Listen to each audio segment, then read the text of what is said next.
Atenção emissoras para o toque de 15 segundos. Esse programa é um oferecimento Monkey Money, seu melhor amigo nos Estados Unidos. Estúdio Maier, projetos criativos com orçamentos responsáveis. Paris Vegas, a maior empresa de limousines do Brasil. Bem Filmes, seus eventos completos nos mínimos detalhes. Janice Rastrello, capturando momentos, revelando emoções. A Embi Morumbi, mentes abertas para um novo mundo.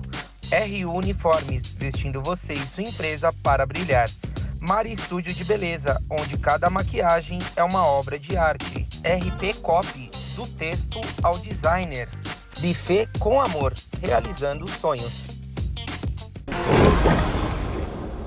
O Spotlight de hoje é com o Ricardo Tardem, isso mesmo, potente, forte, falante, sempre dizendo de forma reta o que pensa. Claro, né? Advogado, contador, então é assim, tem empresa há muitos anos, só podia ser dessa forma, direto e reto. Spotlight de hoje vai pegar fogo. Olá pessoal, tudo bem? Sou Ricardo Tardem, vou falar um pouquinho da minha trajetória profissional nesse mundo corporativo, desde quando eu comecei, hein? A história é longa. Lá vem história, hein? Senta que lá vem. Eu sempre tive o espírito empreendedor desde criança, né? Comecei, meu pai era marceneiro de ofício, e eu sempre gostei de marcenaria, gostava dessa atividade, né? De fabricar móveis e tudo mais, e fui trabalhar na marcenaria do meu pai pequeno, acompanhava ali, né? Como uma criança e tal. Só que eu tinha alergia. Enfim, não fui bem sucedido nesse momento. Aí eu pensei, o que eu posso fazer? E naquela época tinha muita questão de engraxar sapato. Pasmem, comecei a engraxar sapato. Pedi para o meu pai fazer uma caixa de engraxate. Eu tinha alguns primos que já engraxavam sapato. Comecei a aprender e comecei a engraxar sapato. Isso para minha família inicialmente. Quantos anos, Ricardo? Tinha em torno de 8, 9 anos, mais ou menos. 8, 9 anos. Então, comecei a ganhar meu próprio dinheiro e queria ter minha independência desde cedo. Poder comprar o meu chocolate, meu refrigerante. E depois, lógico, como um bom empreendedor, iniciei o segundo ofício, vender sorvete. Eu chupava mais sorvete do que vendia. Eu vendia um e chupava um.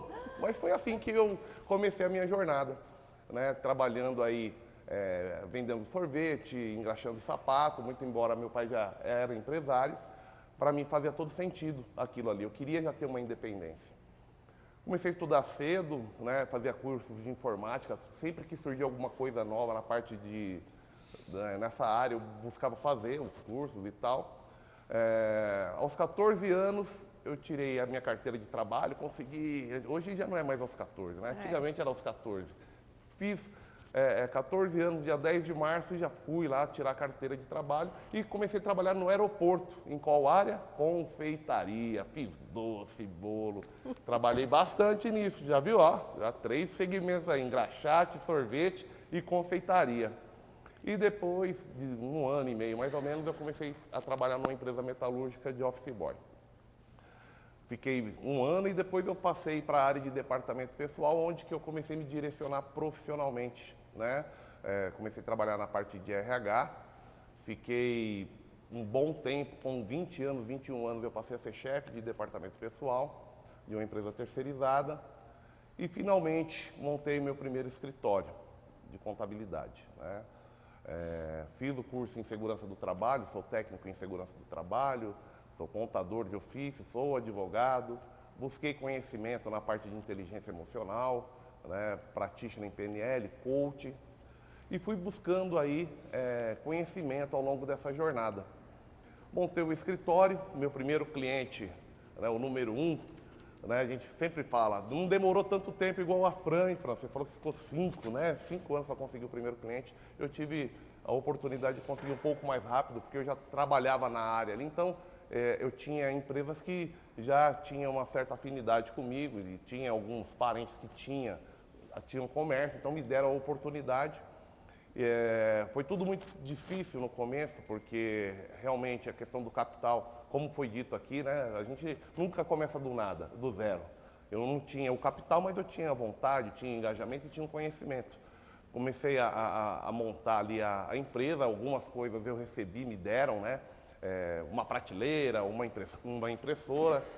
E foi indo. Nesse mesmo tempo, acabei conhecendo a minha esposa, né, aquele período bem difícil ali, acabei sendo pai um pouco precocemente, ela também, né, então a gente teve que começar um período da nossa vida que foi bem conturbado, mas firmes e fortes.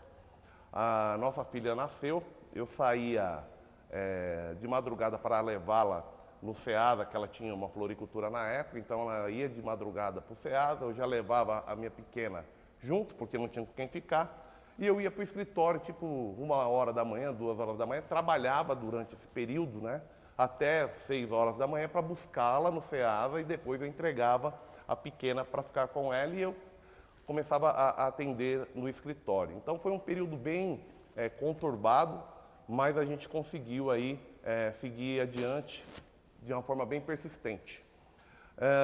Os caminhos foram seguindo, né, na contabilidade, foram surgindo oportunidades, e aí eu acabei migrando para o segmento condominial, né, acabei tendo a experiência de começar uma administradora, através de um convite de uma auditoria que nos foi ofertada ali para fazer esse condomínio.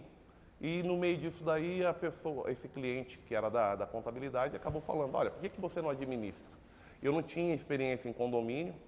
Falei, bom, por que não, né? Então começamos a estudar. Fiquei 30 dias ali estudando como funcionava condomínio.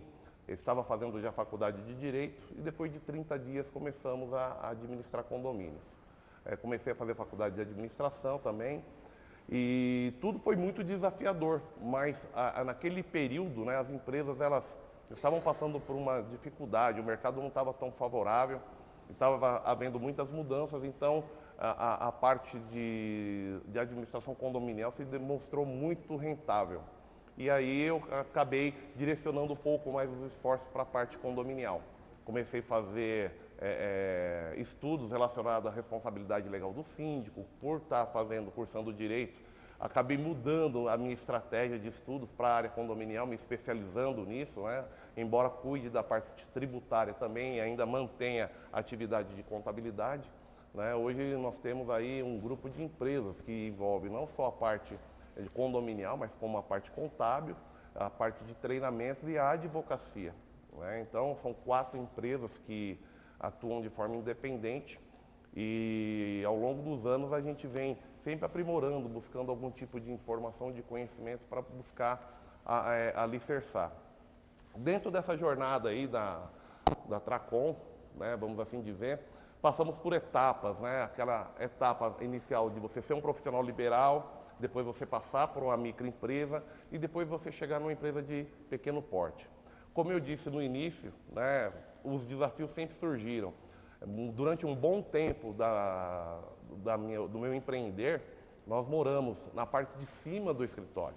Então, a parte de baixo, ele era ali para atendimento ao público e nós morávamos em cima. A criança descia, né, tinha um cachorrinho, então os clientes entendiam muito isso.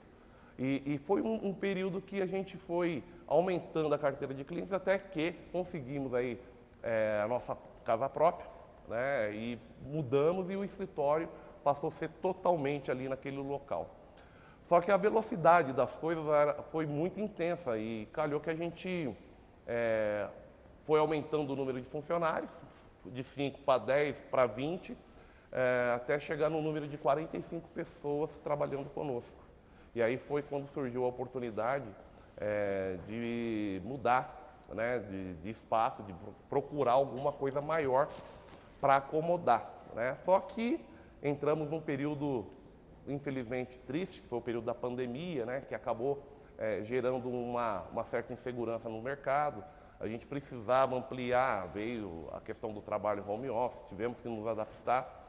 Só que por uma coincidência, talvez, do destino, né, essa questão de sempre buscar a questão de inovação, nós, um ano anterior da pandemia, nós já estávamos migrando a parte de equipamento para notebook, para telefonia digital, para demonstrativos digitais. Então, quando entrou a questão da pandemia, nós conseguimos nos adaptar de uma maneira muito tranquila, sem ter aqueles impactos, né, que muita empresa teve, esse problema das pessoas terem que trabalhar em casa e ele não ter a estrutura apropriada.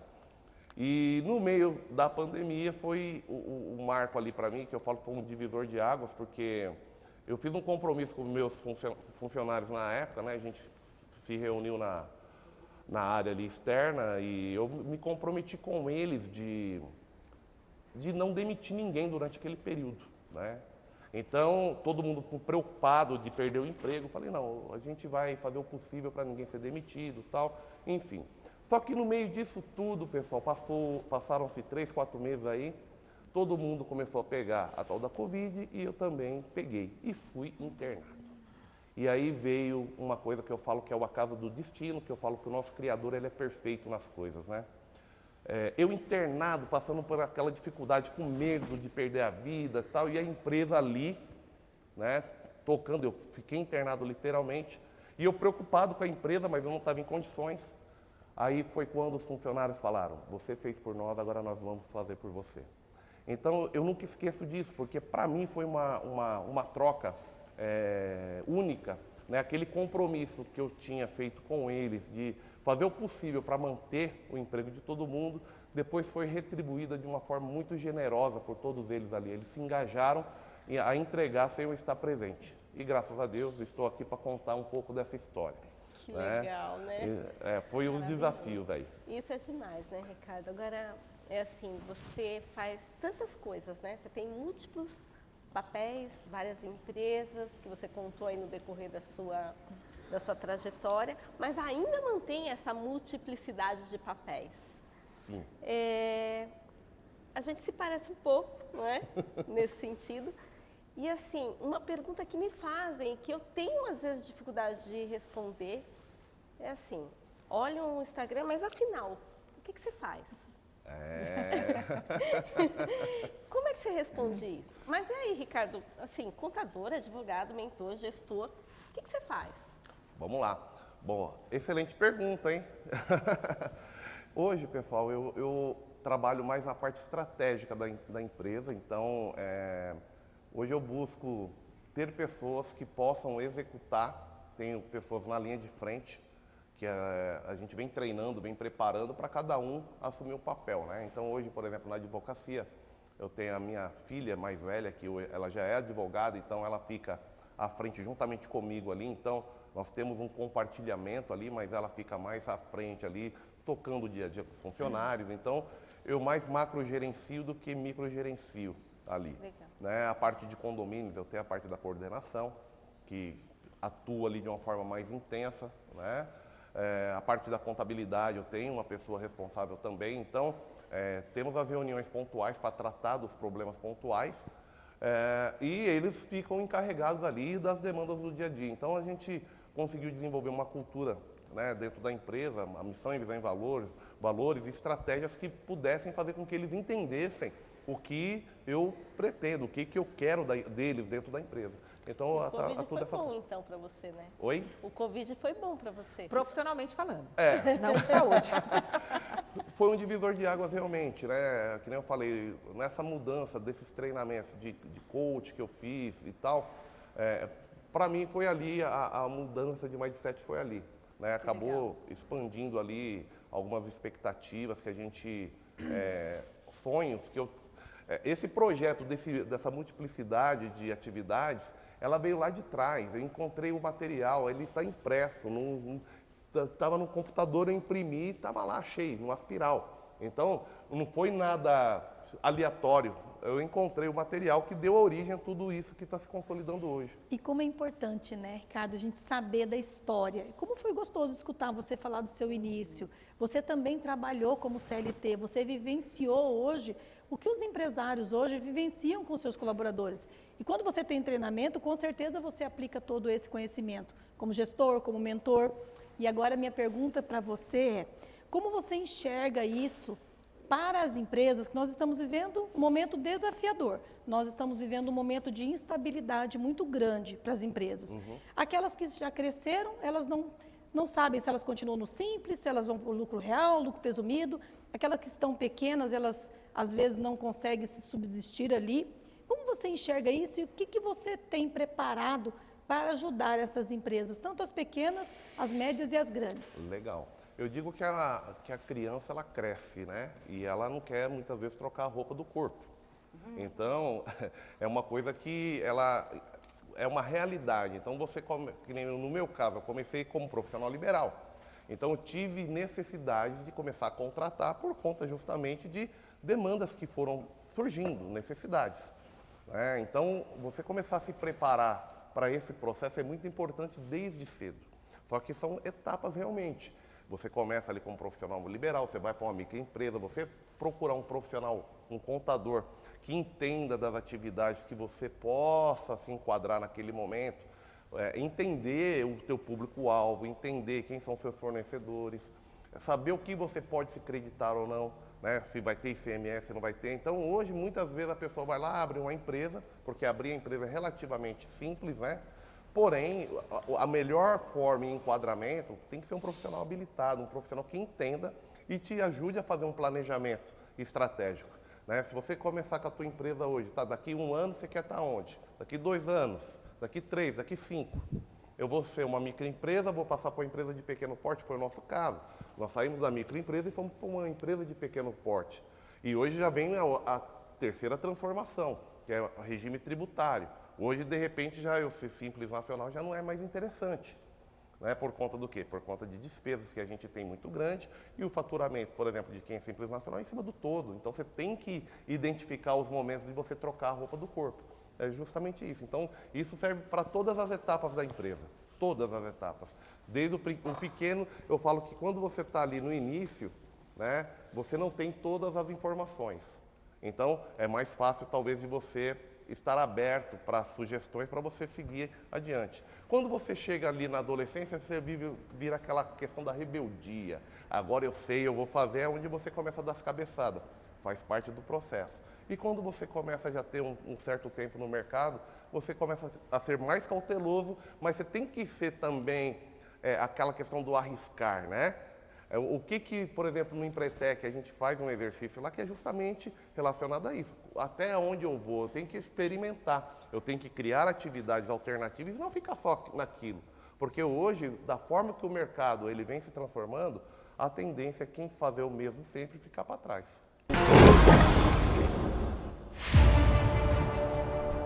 Fala, empreendedor de sucesso! Eu sou Alexandre Delmontes e esse é mais um episódio IA para Negócios com as Feras. Deixa eu te perguntar uma coisa. O teu cliente, ele escolhe você pelo valor que ele enxerga no teu produto ou porque você vende sempre o menor preço?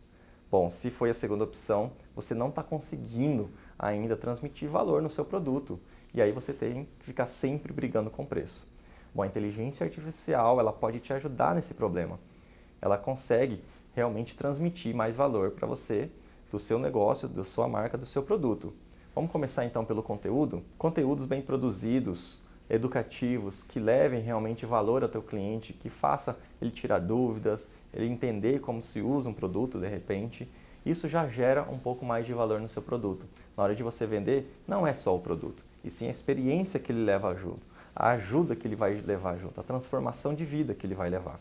E tudo isso a gente consegue, sim, criar com a inteligência artificial. Próximo passo, por exemplo, seria a marca, o design do produto, os banners, o mockup, a embalagem. Tudo isso a gente consegue criar hoje, sim, com a inteligência artificial, sem precisar de uma grande equipe de marketing. Em terceiro, personalização na experiência do teu cliente.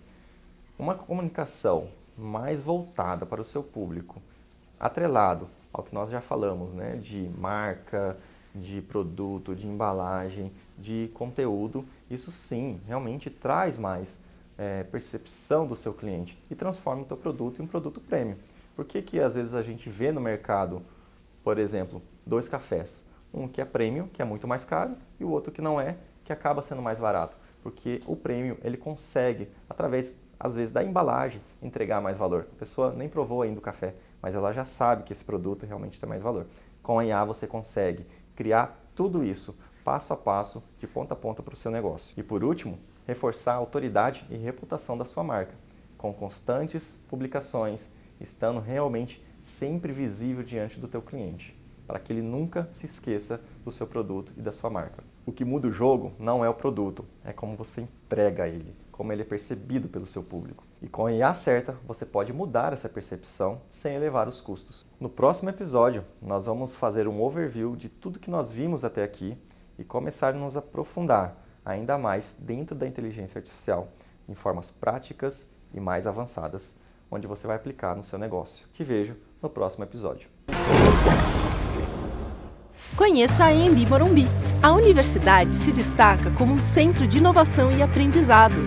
Nossa estrutura reflete nosso compromisso com a excelência acadêmica e a formação integral de nossos alunos. Nossos espaços são pensados para inspirar, desde salas de aula até laboratórios de última geração. Cada ambiente foi projetado para estimular a criatividade e a colaboração entre estudantes e professores. Nossa comunidade acadêmica é formada por mentes criativas e inovadoras, unidas pelo desejo de transformar o mundo por meio do conhecimento e da educação. Nossos professores são mentores dedicados a orientar e inspirar os estudantes em sua jornada acadêmica. Com experiência prática e conhecimento especializado, eles estão aqui para ajudar nossos estudantes a alcançarem todo o seu potencial. A unidade Vila Olímpia da AMB Morumbi está pronta para receber você. Junte-se a nós e faça parte de uma comunidade que acredita no poder da educação para transformar vidas e construir um futuro melhor. Quer saber mais sobre nossos cursos e como se inscrever? Visite o site ou entre em contato conosco hoje mesmo. A AMB Morumbi, o seu caminho para o sucesso começa aqui.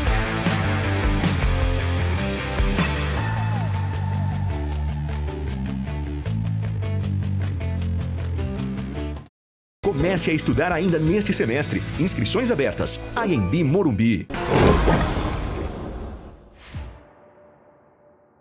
Olá, espero que você esteja bem. Se você não estiver, vem comigo que vai melhorar. Sou Samantha Neves, especialista em DEI e empreendedorismo. Hoje eu quero contar para vocês a jornada do cliente. Você já pensou como é a jornada do seu cliente? Como que ele faz para chegar até você? Vou contar para vocês qual é a jornada dos meus clientes, para vocês terem uma ideia de como funciona. Os meus clientes, eles têm duas formas de chegar até mim. Por meio de palestras, quando eu estou em palestras e aí eles me conhecem, e aí começam a me seguir nas redes sociais, pegam o meu número, me chamam no WhatsApp, e aí a gente começa a jornada, eu começo a mostrar os produtos que eu tenho, o que eu faço, o que importa para eles ou não, e aí vai tendo essa discussão.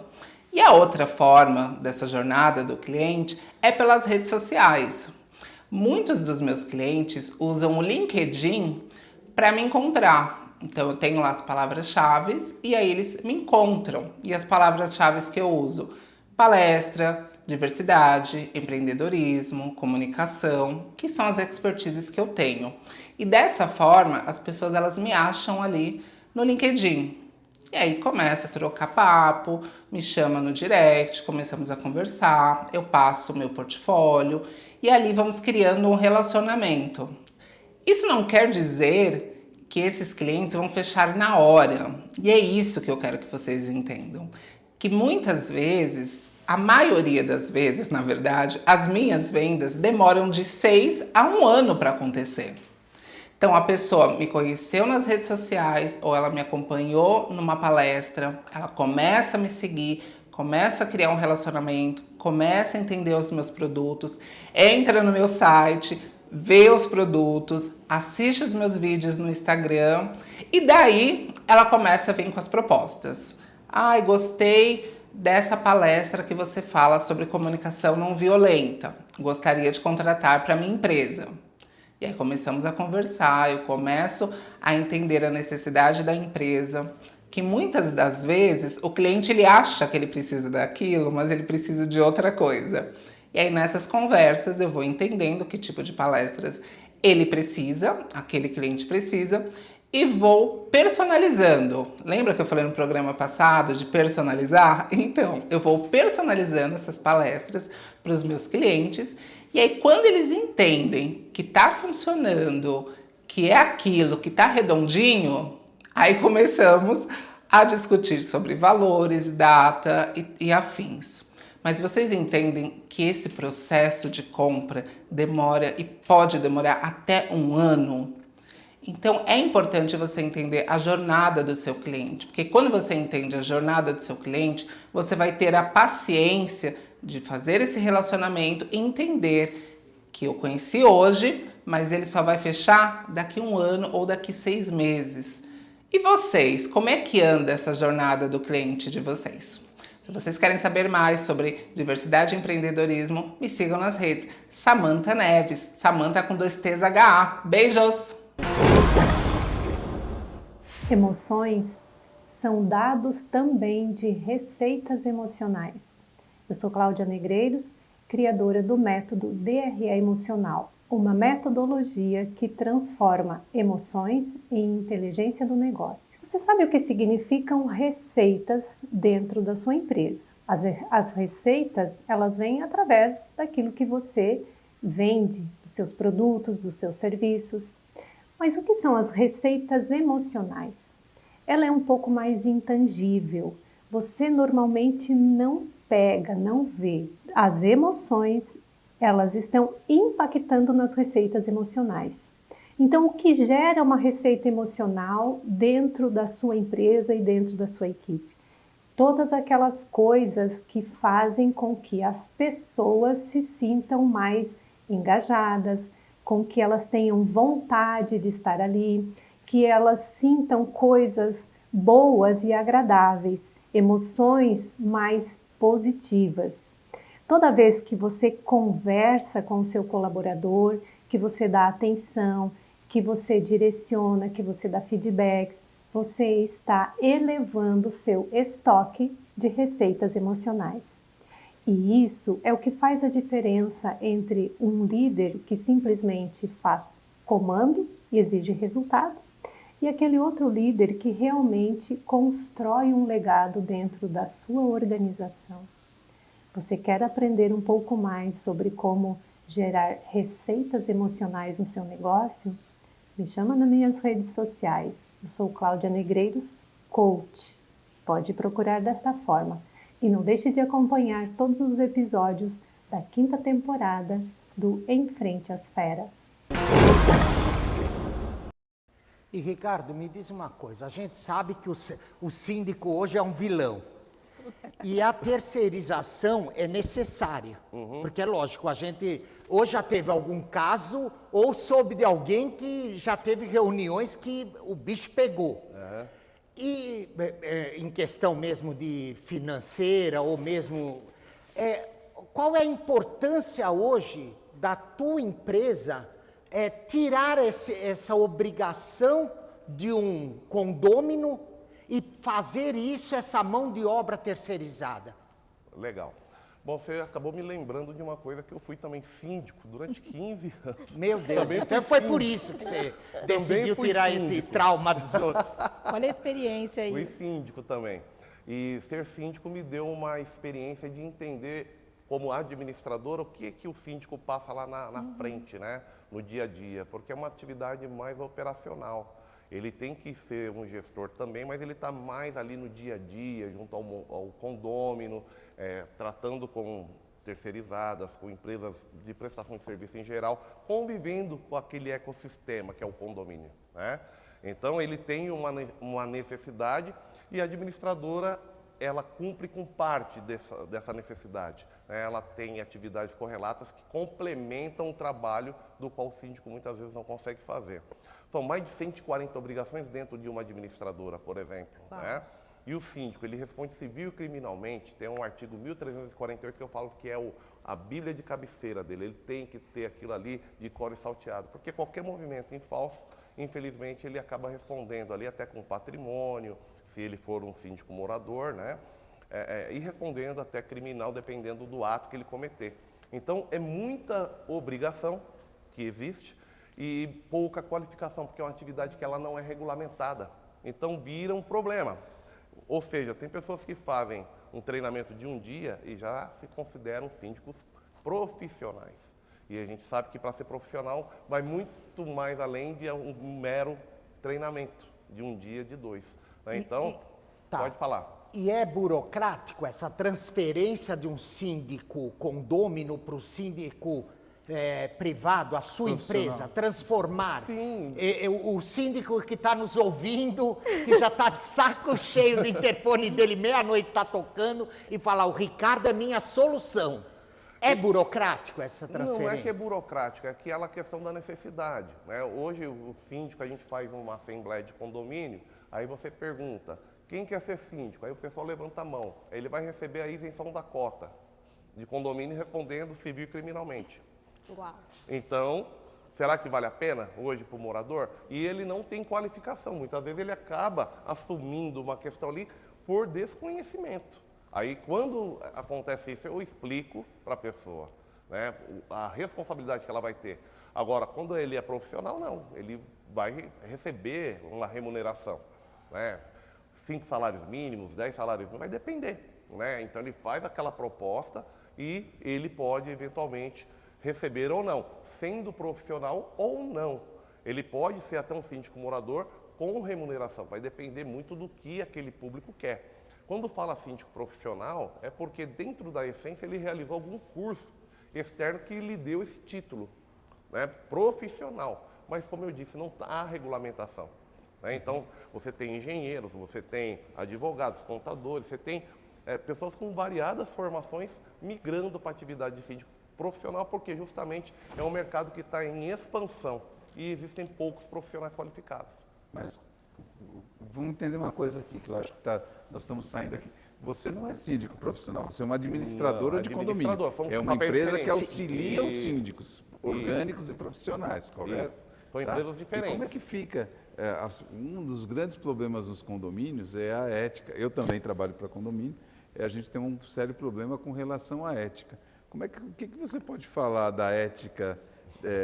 Como aplicar uma boa ética, que é o que eu tenho certeza você faz na Tracom, com os síndicos e me conta um pouquinho dessa interação aí, tá? Porque tem muito síndico ali que sempre pede a taxinha dele, como é que fica isso?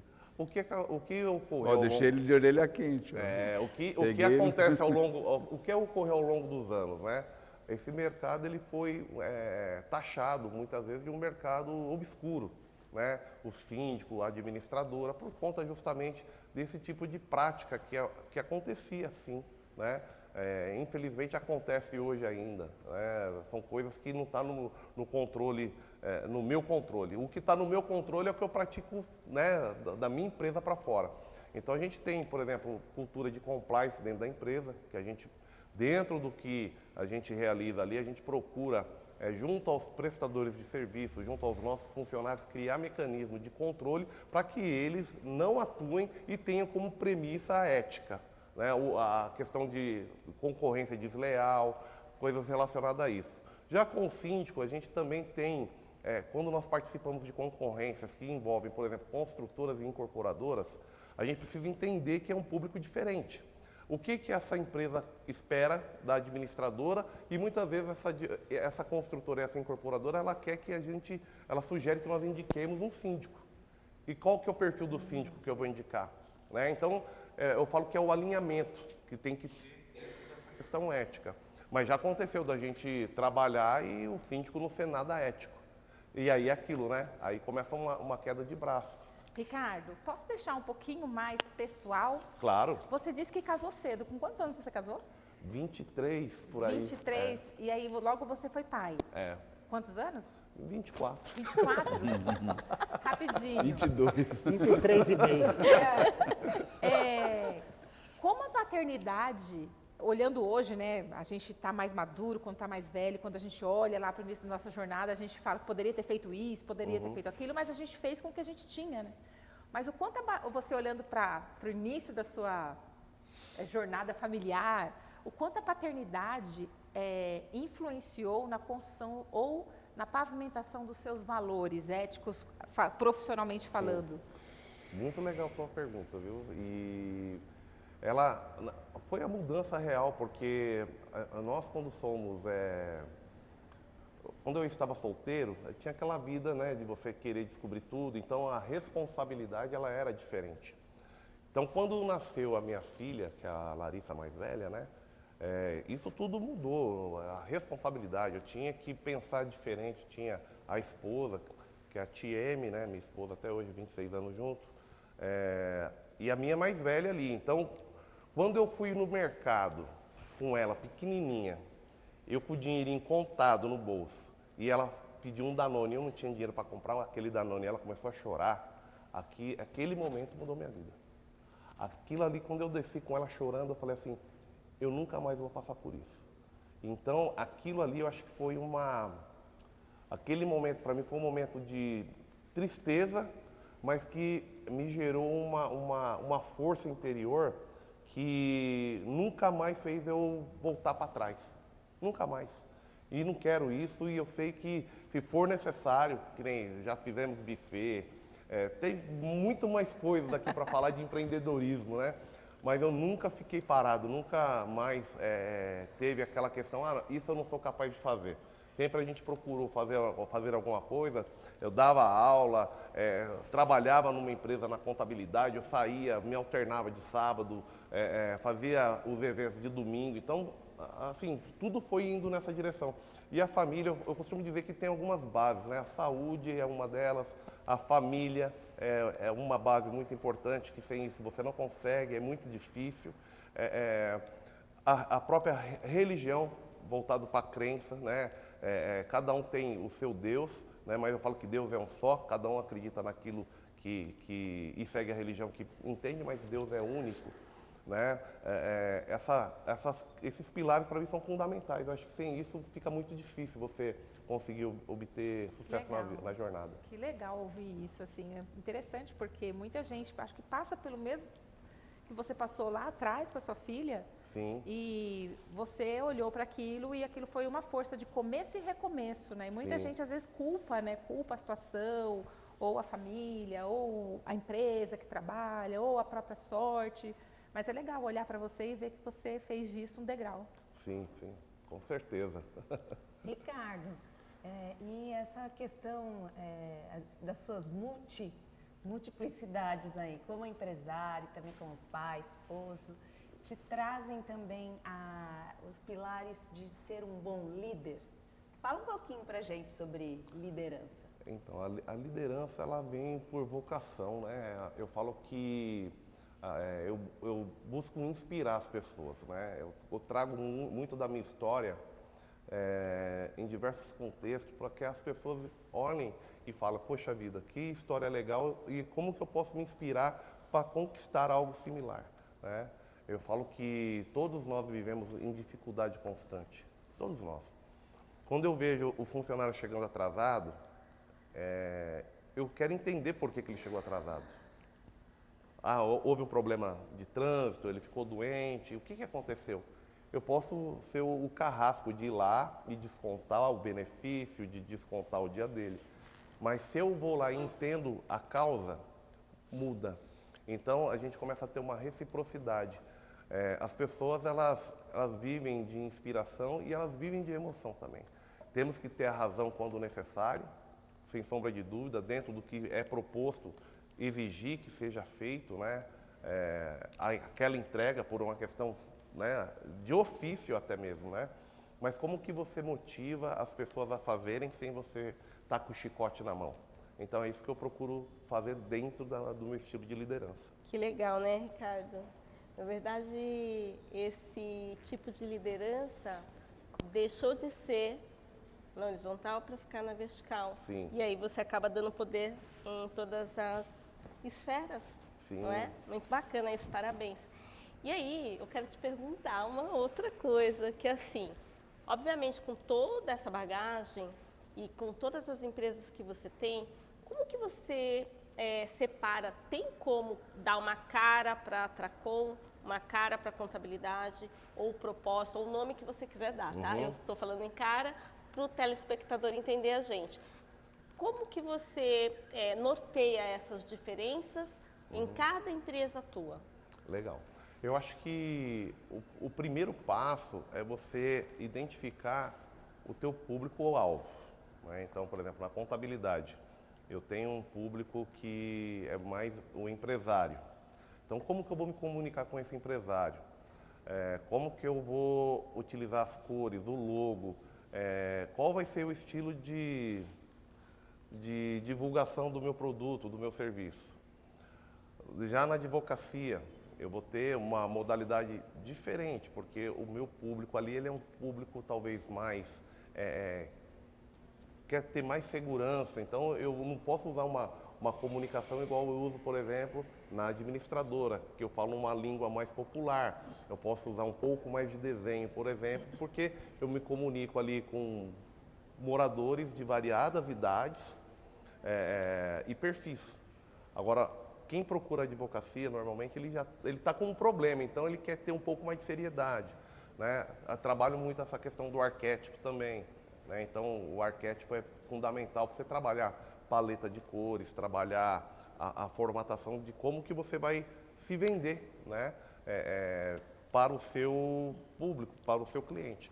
Então, eu divido isso, busco usar linguagens diferentes e ter pessoas estratégicas, né? Hoje, por exemplo, nós temos a empresa de treinamento, né? Eu estou junto da TM na empresa de treinamento, mas a gente usa um pouco mais a linguagem do arquétipo dela.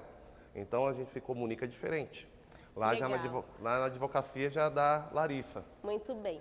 E aí você está falando de arquétipo, talvez seja interessante explicar para o nosso público o que é o arquétipo. Isso. Porque às vezes assim, as pessoas escutam falar, mas assim, como assim? O que significa isso? Sim. Né? O arquétipo ele é a tua identidade profissional, né? Como você se comunica, como que você quer que o teu público te veja. Né? O meu arquétipo é do herói e do homem comum. Então eu tenho essa questão muito do herói, porque eu sou uma pessoa que gosto de resolver problemas. Então eu vejo a pessoa ali, eu sou muito solícito. Então quando a pessoa me procura é para salvar ela de alguma coisa normal. Que legal. Pergunta que não quer calar. Como que você vê a sua esposa nessa sua trajetória? A minha esposa, ela é minha base, né? Meu pilar. Ela conseguiu... É declaração? Tem que aproveitar. Mas também se não declarar, você é daqui separado. Eu vejo que o casal, ele é um corpo só. Né? Eu falo que não existe, eu não brilho sozinho. Se eu estou bem, ela está bem. Se eu estou mal, ela está mal. Se ela está bem, eu estou bem. E se ela está mal, eu estou mal também. Então não dá para falar, ela está bem, eu estou mal. Então, quando a gente pensa num corpo só, a gente amadurece para muitas coisas na vida. Existem sim os nossos desafios pessoais, todos nós temos, mas a gente precisa enxergar às vezes, a gente precisa sair um pouco daquela rotina, daquela confusão, olhar de fora e falar, peraí, onde que eu estou errando? Vamos recalcular, 26 anos não são 26 dias, então ela vai ter as dificuldades dela, vou ter a minha. Ela vai ter que me entender na fase da vida que eu estou vivendo, o momento que eu estou vivendo, ela vai ter que, eu vou ter que entender ela, a gente vai aprender a se reconhecer, né, dentro disso, das dificuldades, para a gente poder seguir adiante. Eu acho que... ela vai chorar! Eu ia fazer outra pergunta, mas vocês mudaram para lá. Ai, gente, é que o nosso tempo acabou. Fica pro próximo, então. No teu peito você fala. Esse casal merece uma salva de palmas. Merece! E empreender juntos não é fácil, né?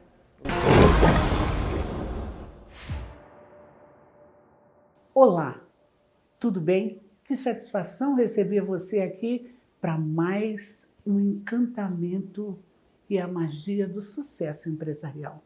Hoje nós vamos falar sobre um assunto muito interessante. A voz que vende também cuida. Vou te contar uma coisa, quando você liga para uma central de atendimento e você não tem aquelas perguntas que você quer fazer ou que já fez, você não tem sucesso. É evidente que existe uma insatisfação.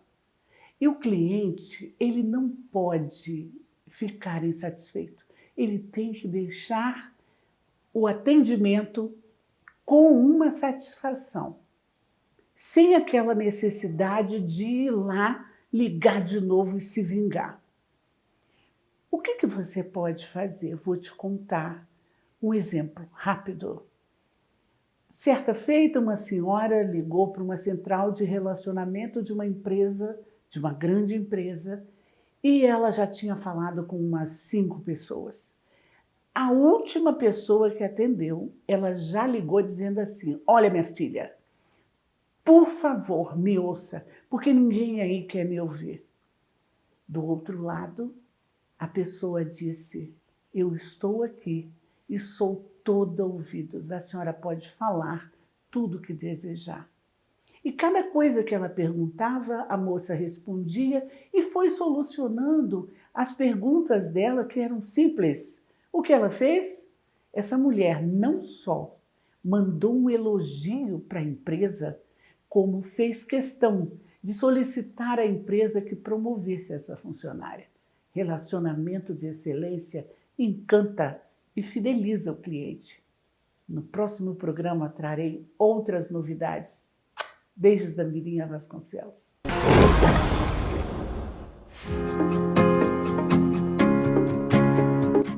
Somos uma empresa internacional criada para ajudar os brasileiros ao redor do mundo a alcançarem o sucesso financeiro. Quer alavancar o sucesso do seu negócio? Conheça o Monkey Money Brasil, uma solução completa para você, empresário, aprender, vender e se relacionar com seu cliente. Acesse monkeymoney.com.br.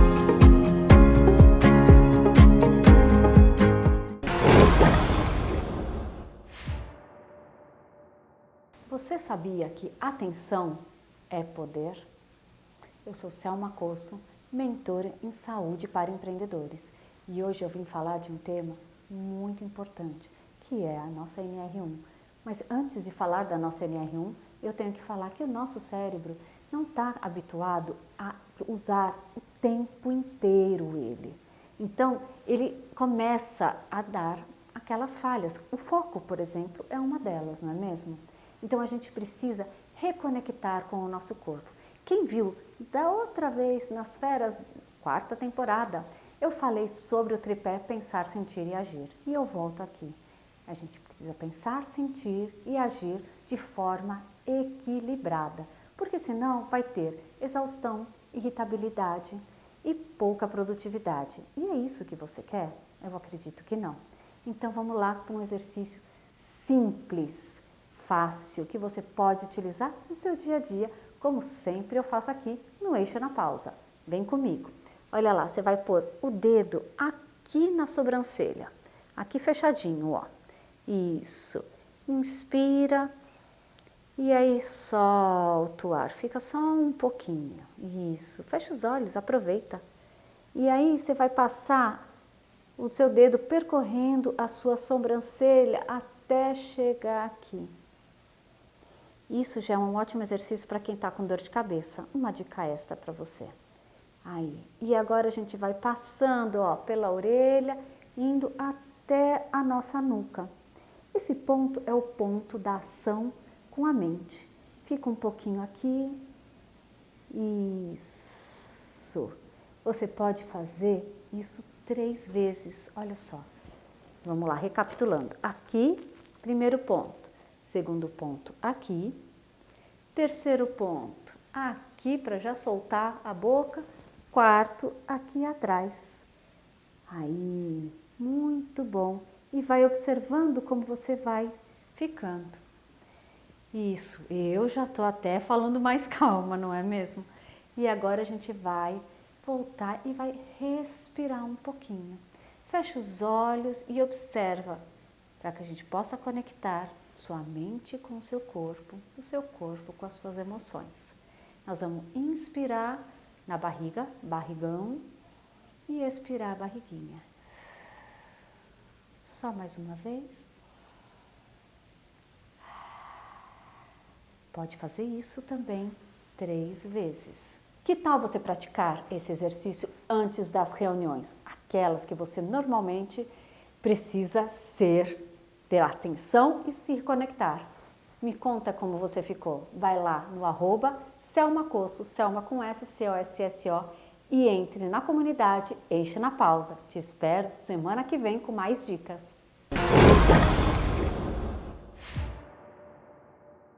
Olá, empreendedores! Sou Samantha Kasner e estou aqui para compartilhar com vocês vários assuntos relevantes para a gestão de um negócio na prática.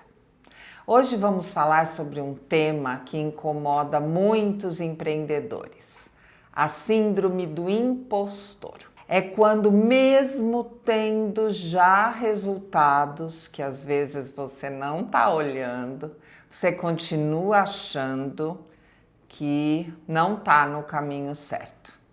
É como se a qualquer momento alguém fosse descobrir que você não é bom o suficiente no que você está fazendo.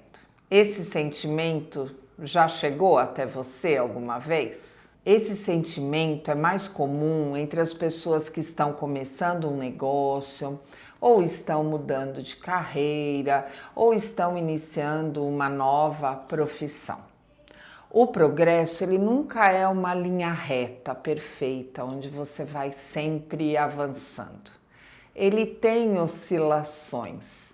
E, em geral, numa dessas curvinhas para baixo é que a síndrome do impostor vem com tudo para nos desestabilizar. No ambiente corporativo, eu vi muitos excelentes profissionais travarem numa reunião porque se sentiam menos do que algum outro participante ali.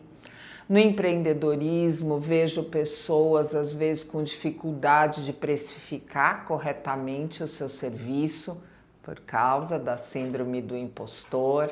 Para lidar com isso, o importante é ter ciência da sua trajetória. Olhe tudo com mais justiça, com você mesmo. Você já colheu muitos resultados. Compare esses passinhos que já foram dados até hoje.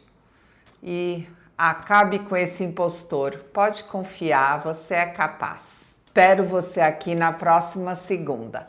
Um beijo e uma excelente semana para você. Suas redes sociais, mano. Rede social Ricardo Tardem, Instagram, LinkedIn,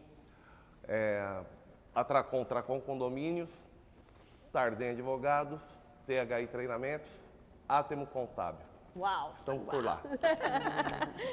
Até a próxima, pessoal. Até a próxima, a gente pessoal. se vê.